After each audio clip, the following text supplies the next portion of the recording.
네, 오늘장 랭킹 5 지금부터 시작해 보도록 하겠습니다. 어떤 키워드에 지금은 집중해야 될까요? 두 분의 조언 들어보도록 하겠습니다.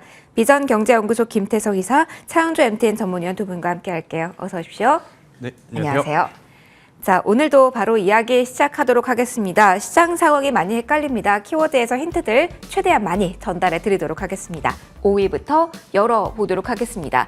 경기 민감주의 흐름은 어떻게 봐야 될까요? 라는 질문으로 좀 시작을 해보도록 하겠습니다. 시장 상황과 더불어서 좀 이야기를 해보고 싶은데요. 첫 번째 질문 김태성 이사님께 좀 드려볼게요. 코스피 기준으로 봤을 때 2600, 지금 2580선도 하회하고 있는 상황인데 최근에 경기 민감주 내에서의 순환매 관점에서도 이야기를 많이 했잖아요. 네. 그 관점에 대해서는 일단 한 바퀴를 다 돌았다라고 봐야 될지 경기 민감주 지금 매크로 상황에서는 어떻게 봐야 될까요? 일단 지금 상황에서 사실 이제 경기 민감주를 바라보는 시각은 굉장히 극과 극일 것 같아요. 실질적으로 경기가 좋지 않다는데 왜? 근데 지금 경기 민감주 안 움직이면 뭐가 움직여? 이렇게 이제 좀 나뉠 수밖에 없을 것 같은 그러한 시기인 것 같은데 일단 실적 기반으로 놓고 보자라고 한다면 경기 민감주들 같은 경우에는 충분히 한 번쯤은 더 올라올 수 있는 그러니까 실적이 좋다라기보다는 우리가 아무래도 실적이 안 좋을 것이다라고 미리 좀 마음을 내려놓은 게 있잖아요. 네. 사실은. 원래 1분기 시장이 오기 직전, 그러니까 작년 4분기로 돌아가면 올해 상반기 이렇게 강할 거라 생각했던 투자자들 많지 않았을 거란 말이에요. 작년 10월달, 11월달, 12월달만 생각하더라도 굉장히 좀 암울했었거든요. 그때 당시만 하더라도 뭐 경기 민감주 같은 경우에는 다시 사이클이 오기까지는 굉장히 또 오래 걸릴 것이다라고 이미 마음을 내려놨는데 그리고 나서 이제 올해 상반기를 시작했더니 이게 웬걸 오히려 민감주들이 더 빠르게 움직이고 또 이제 좋은 뉴스들이 나오고 그러다 보니까 뭐 한번 시세들은 그러니까 날만한 시세들은 이제 다 났다라는 생각이 들어요. 근데 이제 문제는 반기 실적 시즌이 이제 곧 다가온다라는 것. 그러니까 뭐 우리가 생각한 것보다 실적이 잘 나오면 지금보다 더 올라가겠죠. 그런데 만약 우리가 다시 높여놓은 눈높이에 부합하지 못한 실적이 나온다면 저는 변동성이 나올 가능성이 높아서 지금 시점에서 경기 민감주를 강하게 뭐 투자를 한다? 이것은 저는 조금은 위험하다. 대신에 반기 실적 시즌을 기다렸다가 투자를 하는 것이 오히려 더 맞지 않을까. 종목과 섹터를 고민하는 것보다 경기 민감주는 시기를 고민해야 되지 않을까라는 의견 한번 들어보도록 하겠습니다. 그래도 이사님, 그 경기 민감주 안에서 화학주에 대한 시장의 시선과 조선에 대한 시선은 분명히 달랐잖아요. 네. 그래서 오늘 다시 한번 조선주에 대해서 궁금하실 것 같아서 이 포인트로 질문을 드릴게요. 여기도 오를 만큼 다 오른 자리에서 실적을 확인하고 가야 될까요? 지금 자리에서는 기간 조정에 불가피한 위치일지도 궁금한데요. 일단 오를 만큼 올랐다라는 표현보다도 우선은 현재까지 올라온 그 곳에 따른 수익을 좀 확정짓고자 하는 물량들이 그냥 잠시 나왔다라고 표현을 하는 게 좀 맞을 것 같아요. 뭐 추가적인 상승이 없는 것처럼 좀 들리니까 전자보다는 저는 후자의 표현이 더 맞지 않을까라는 생각이 들고 주가라고 하는 게 여러분들이 사실 1분기 때 2차 전지를 보신 게 지금은 더 악재로 다가올 것 같아요. 그게 무슨 이야기냐면 쉼없이 올라가는 걸 봤잖아요. 맞아요. 그러면 대다수의 종목이 정말로 주도 주격이 되고 실적이 좋으면 저렇게 올라가는구나라고 생각하시는 분들이 많은데 사실 그런 모습을 보이는 이 주식은요. 수년에 한 번 나오잖아요. 이례적인 케이스였죠. 그렇죠. 그리고 몇천 종목 중에 하나 나오는 거기 때문에 너무 이제 모든 종목군들이 그렇게 간다라고 생각하시기보단 올라가면 중간에 분명히 또 차익 실현 물량들이 나올 겁니다. 그런데 그 조정의 폭이 지금처럼 상식적인 수준에서만 마무리되면 다시 또 올라갈 수 있는 여건이 돼요. 예를 들어서 삼성중공업을 저희가 좋다라고 이야기를 좀 많이 드렸었는데 제가 올라갈 때 20% 올랐습니다. 근데 조정이 3% 5% 나오면 괜찮죠. 그런데 만약에 20% 올랐어요. 근데 조정이 15%, 20%, 30% 나오게 되면 이건 의미가 없어버리는 거잖아요. 그래서 지금 조선주들 같은 경우에는 이제 안 올라갈까요? 라기보다 이 수준에서 조정이 마무리되는지 여부를 먼저 확인을 하고 그다음 다시 올라가기 시작한다면 저는 단기적으로 트레이딩 하신 분들은 그때 그 타이밍을 놓치지 않으시는 게 가장 중요하다는 의견을 한번 들어보도록 하겠습니다. 계속해서 주시를 해야 되는 건 네. 맞군요. 일단 경기 민감주에 대해서 그리고 조선에 대해서 추가적인 이야기 이사님과 나눠봤고요. 위원님과도 이야기 나눠보도록 하겠습니다. 최근에 들려오는 매크로 측면에서 이슈에도 변화가 있어서 영향을 받는다라고 봐야 될까요? 아니면은 빌미일 뿐 뿐인지 전반적인 상황에 대한 체크 먼저 받아볼게요. 저는 이제 글로벌 경기 상황이 갑자기 대두됐다 이렇게 보기는 좀 어렵죠.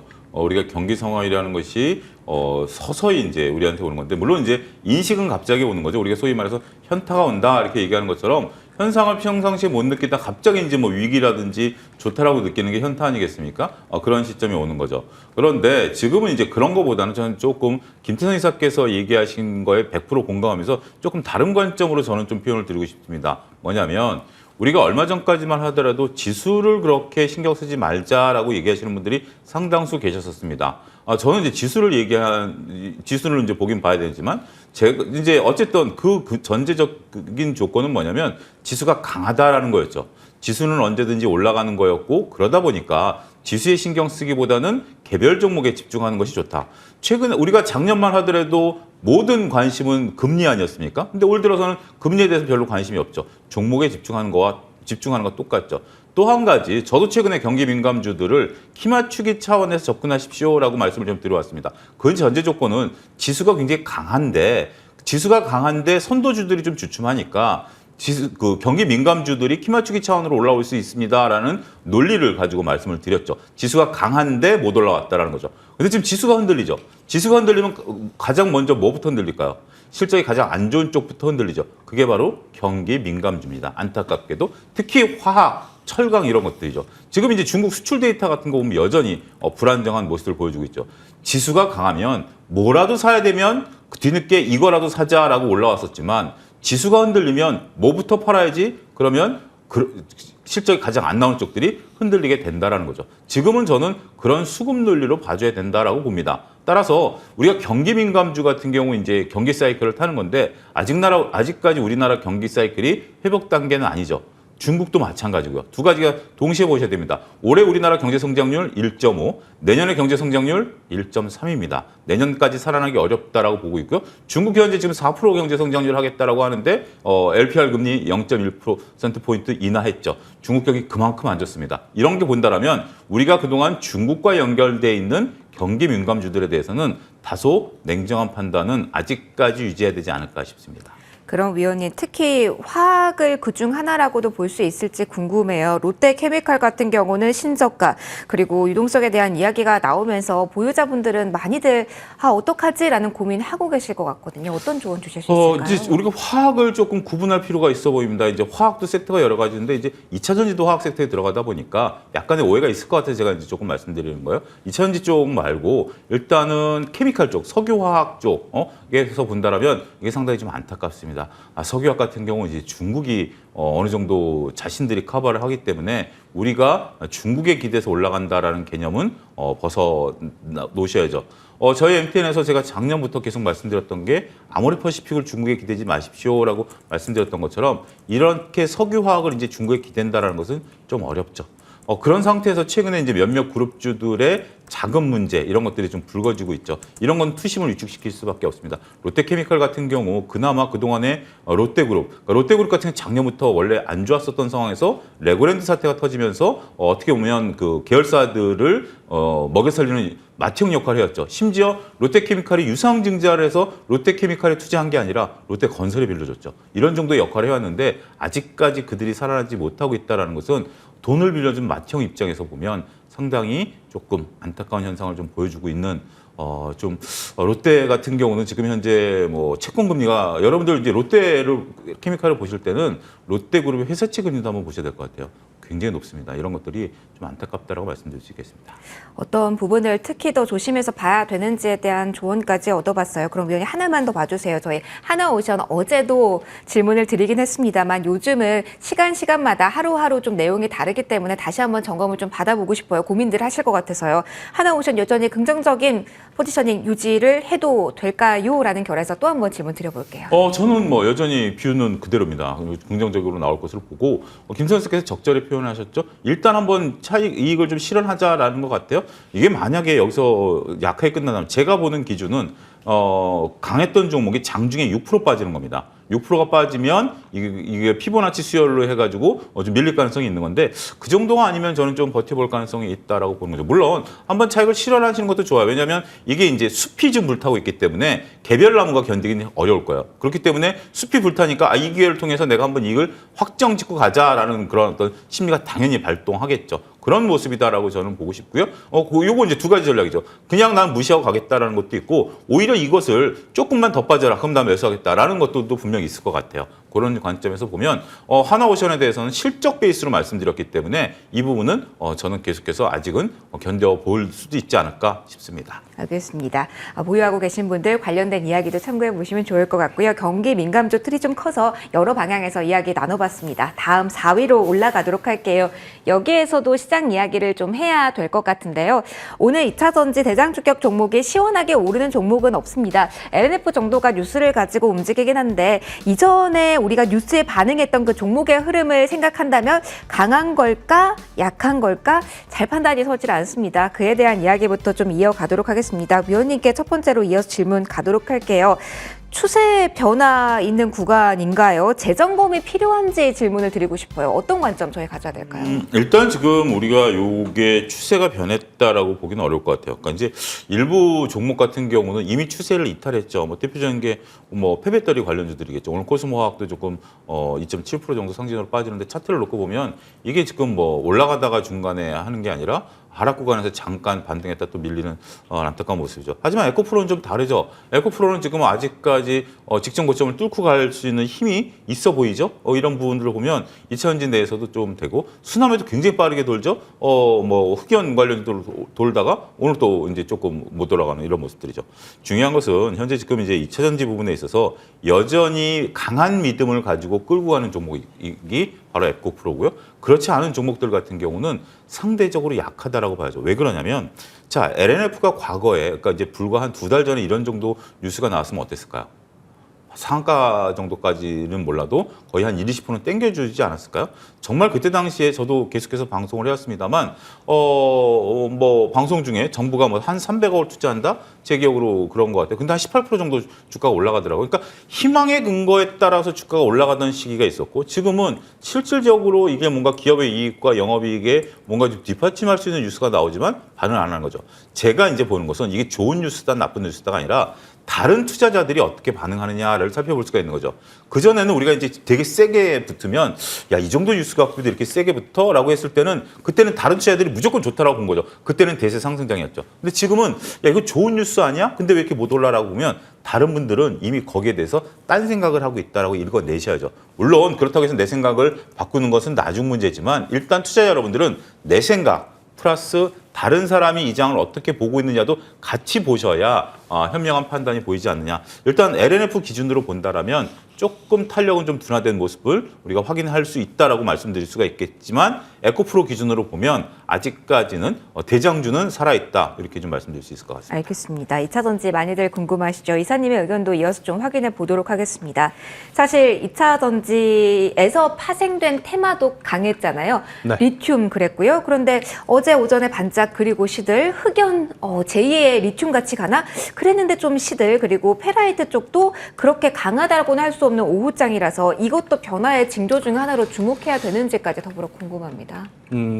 저의 솔직한 생각은 네. 돈이 없어서 그런 것 같아요. 이제는. 수급 네, 그렇죠. 그러니까 아무래도 1분기에는 너도 나도 2차 전지를 바라보고 있었던 상황. 하지만 지금은 한번 크게 시세를 냈고 고점들이 형성이 되었으며 그 다음에 조정이 나온 상황이에요. 그러면 이제 투자자들이 무조건 매수하자라는 심리보다 사야 돼? 아니면 여기서 멈춰야 돼? 이 고민을 할 시점이 왔거든요.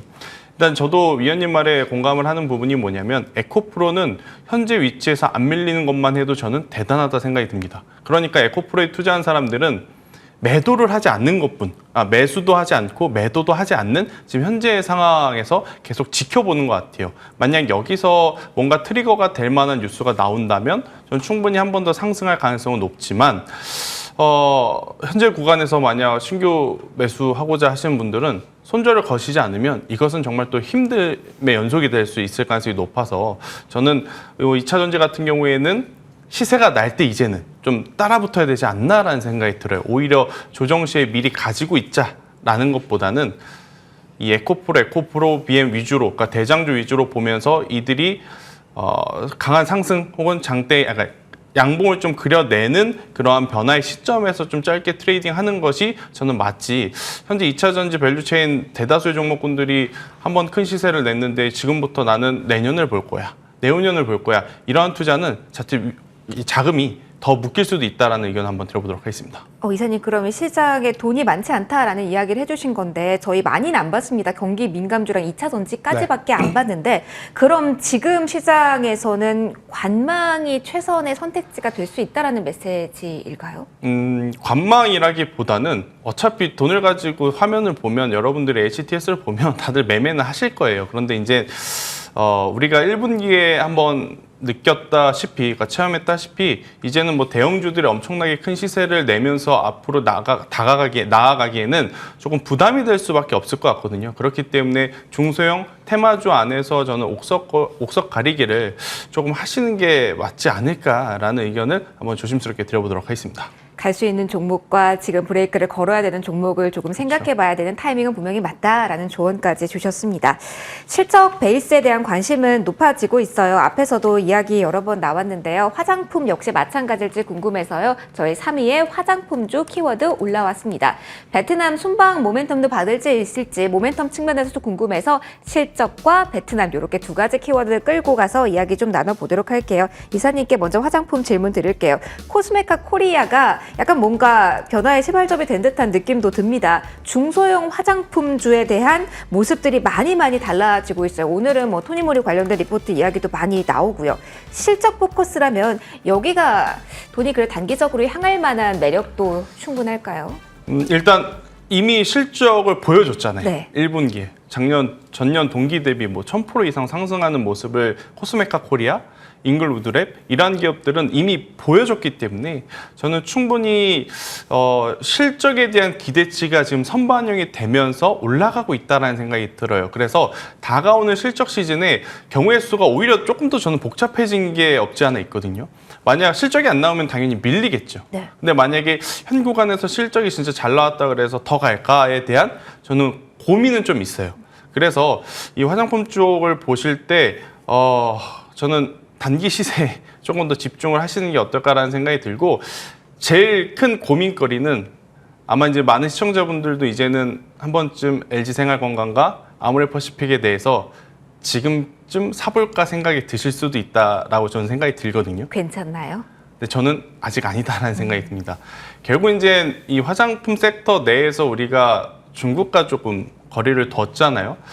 그렇기 때문에 이 LG생활건강이라든지 아모레퍼시픽이 뭐 또 다른 나라 혹은 또 다른 제품을 가지고 다시 광고 마케팅을 한다 해도 마케팅하는데 돈이 또 들어가잖아요. 그렇죠. 또 그 마케팅을 했다 그래서 또 잘 팔릴지는 또 미지수일 뿐이고, 그렇기 때문에 우선은 실적이 잘 나오는 이 중소형주 쪽을 한번 보신 게 저는 맞지 않을까. 뭐 코스메카 코리아가 간다면 잉글우드랩도 갈 것 같고요. 만약 지금 상황에서 신규로 접근 하는 종목이 어디냐고 물어본다라고 하면 저는 뭐 한국콜마 쪽도 한번 보시는 게 맞지 않을까라는 의견 한번 들어보도록 하겠습니다. 한국콜마 베트남 모멘텀에 대한 이야기도 살짝 나오던데 거기에 대한 기대는 배제하고 봐야 될까요?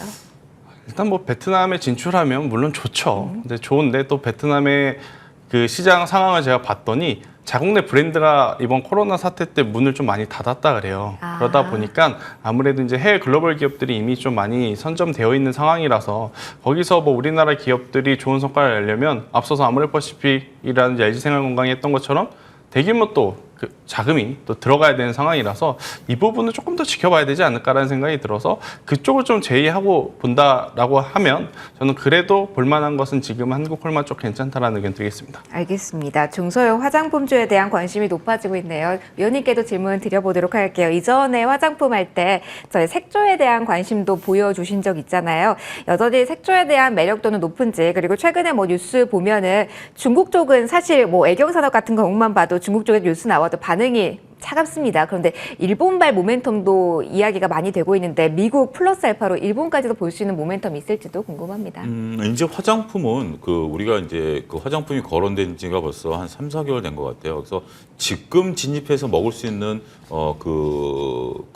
이제 폭은 상당히 낮아졌다라고 말씀드릴 수가 있겠죠. 보통 이제 우리가 가장 크게 수익을 낼 수 있는 것은 반신반의할 때 용기를 내서 이제 들어갔을 때 가장 큰 수익을 내지만 이제는 확증 단계에 왔다라고 본다라면 조금 이제는 조심해야 되는 전 구간이다라고 보는 거죠. 물론 화장품 같은 경우 이제 막대하게 이익을 낼 수 있는 구간들이 오고 토니모리 같은 경우 이제 흑자전환 얘기가 나오죠. 자, 구분해 드리자면 일단 오늘 토니모리가 흑자전환 리포트가 나왔는데 대량 거래를 하면서 고점에서 조금 변동성이 커지는 거죠. 이런 거죠. 그러니까 이제 뭐냐면 기존에 화장품이 좀 될 거야라고 리포트들이 나왔을 때는 많은 분들이 반응을 안 하다가 흑자전환 된다고 하니까 반응을 확 했는데 보니까 지금 저도 차트를 보니까 이미 차트는 그 시세를 반영한 거예요.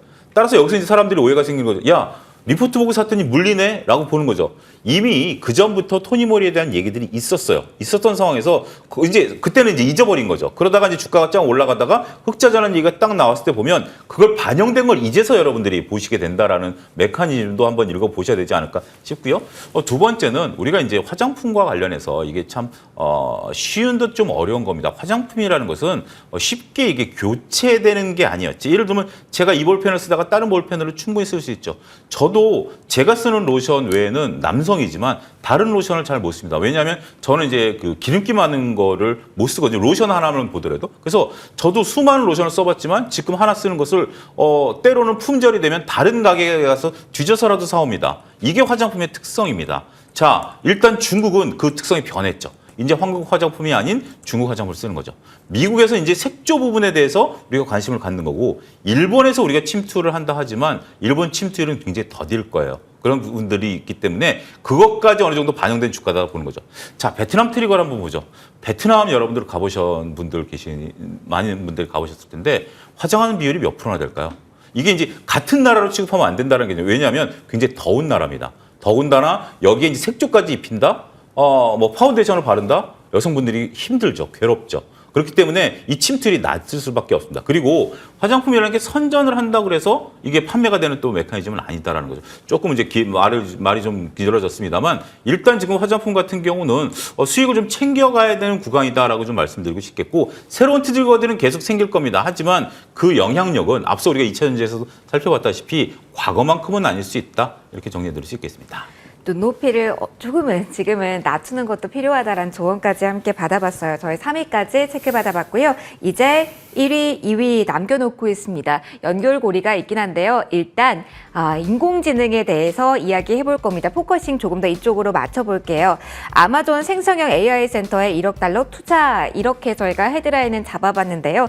반도체에 대한 이야기는 조금 뒤로 밀어놓고 오늘 뭐 클라우드 컴퓨팅이라든가 보안이라든가 관련된 이야기가 좀 넓은 범위 내에서 들썩들썩임이 나오고 있습니다. 분위기 먼저 좀 읽어보죠. 이사님, 이걸 아마존발 이슈라고 봐야 되는지는 사실 모르겠습니다만 일단 헤드라인 이렇게 잡아봤거든요. 여러 가지 이야기가 나오는 구간에서 오늘 좀 뛰고 강세 나타나는 종목 어떻게 판단해야 될까요?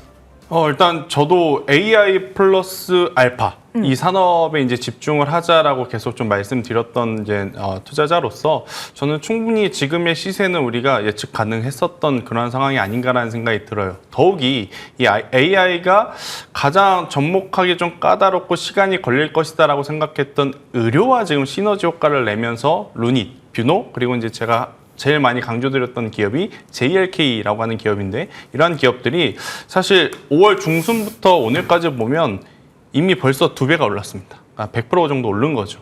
그런 종목군들이 많은데 일단 이 뉴스를 가지고 이 섹터와 이 기업들을 지금 다룬다? 사실 조금 늦은 감이 없지 않아 있다는 생각이 들어요. 그래서 지금 해당 종목군들은 가지고 있으신 분들이 일정 부분 저는 매도를 꼭 하셔야 되는 구간이다라는 생각이 들고 근데 없으신 분들 같은 경우에는 저는 우선은 이 종목군들을 관심 종목에 일단 넣어두시는 게 좋을 것 같아요. 그러니까 지금 이 종목군들은 단순히 테마가 형성이 돼서 단순히 이번에 뉴스가 하나가 잘 나와서 올라간다라기보다는 기대감에 만족시킬 수 있는 실적이 따라 붙어주고 있거든요.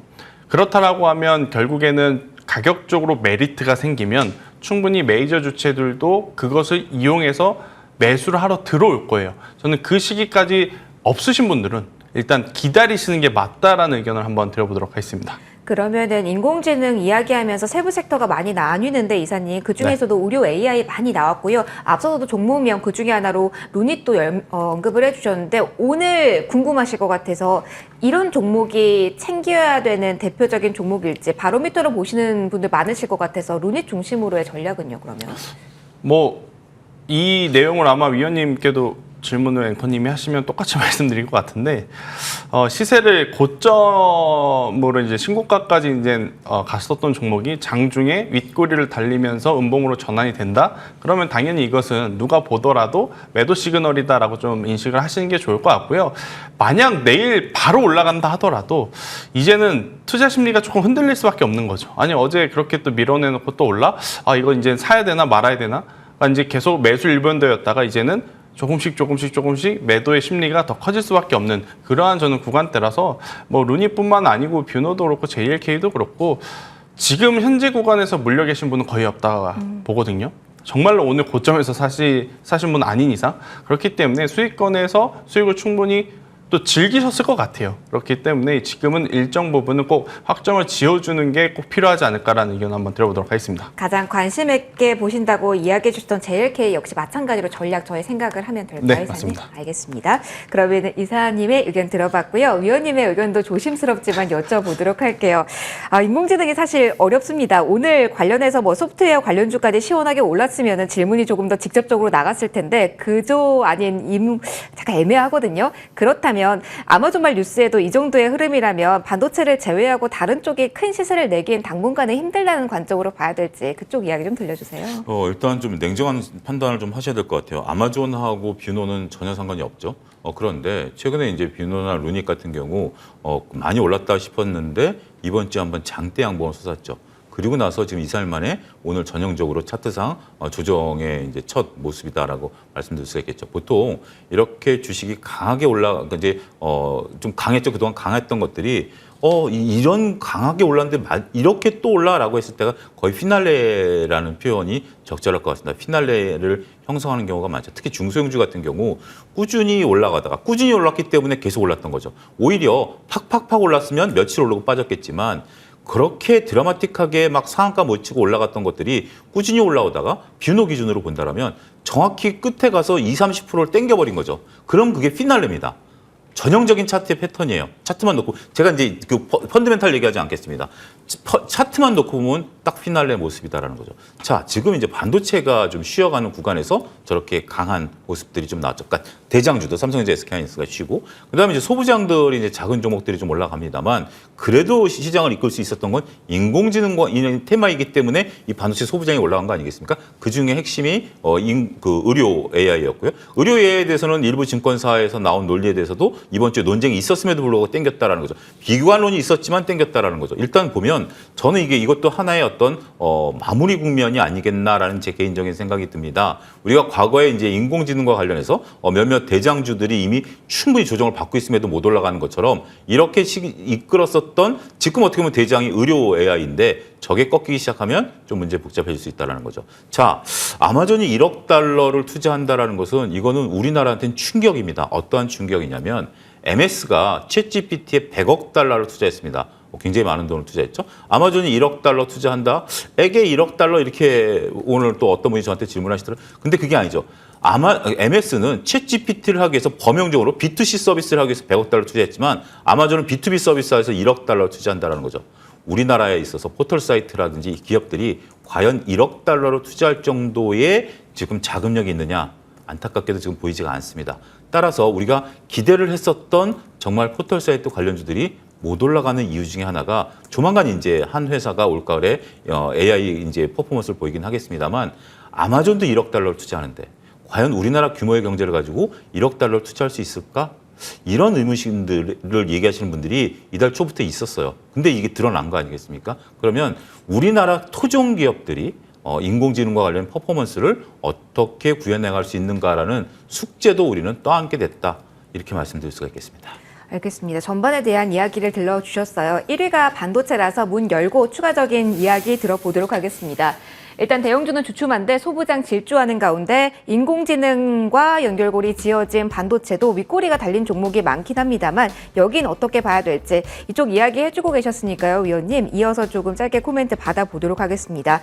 챗 GPT, 오랜만에 언급을 다시 이 키워드를 하네요. 자, 오늘 급등 나온 반도체 종목들도 꽤 많았거든요. 그 종목들의 흐름은 앞서 이야기해 주신 것과 약간은 거리 다르게 봐도 괜찮을지요? 근데 이제 같은 카테고리를 봐야 될 것 같아요. 이제 반도체 소부장에서 뭐 한미 반도체라든지 지금 이스페타시스가 대장주 아니었겠습니까? 이제 그런 것들이 오늘 지금 조금 전에 지금 밑에 속보가 지나가는데 SK하이닉스가 HBM에 대한 어떤 고성능 HBM을 지금 개발한다 얘기가 나왔는데도 주가가 못 움직여요. 그러니까 이제 이것은 좀 다 어느 정도 이제 조금 그러니까 조정기에 들어온 것 같아요. 이제 끝났다라기보다는 일단은 이쪽은 지수 조정에 따른 같은 조정으로 좀 들어가야 된다라고 앞선 이 정코너에서 제가 좀 빼먹은 게 있는데 우리가 김천희 사께서 그동안 이제 보안 뭐 이런 거 많이 말씀하셨잖아요. 얘기했는데 CQCN이라고 이제 목요일날 신규 상장되는 기업이 있습니다. 이게 이제 전자서명과 전자보안 되는 건데 제가 왜 이 종목을 갑자기 얘기하냐면 이게 이제 상한가 제한폭이 400%로 늘어난 첫 종목입니다. 무슨 얘기냐면 우리가 그동안 따상이라는 거 개념이 있었잖아요. 근데 이제 이게 따상은 200%까지 되기 때문에 따인데 이게 400% 늘어가는 첫 종목입니다. 그런 거기 때문에 이 CQCN 같은 경우 따상으로 들어가기보다는 이게 어떻게 변동폭을 보이느냐에 따라서 인공지능 보안 관련주들도 같이 움직일 수 있는 바로미터가 될 수 있다는 것도 일단 참고해 두셔야 될 것 같습니다. 알겠습니다. 전반적으로 시장에 대한 이야기 키워드 놓고 쭉 해봤습니다. 이제 원픽과 AS를 좀 짧게 받아보려고 하는데요. 오늘 가져오신 쪽이 이사님께서 가져오셨습니다. 저희 AS도 짧게 받아보고요. 그리고 원픽의 포인트도 좀 받아보도록 하겠습니다.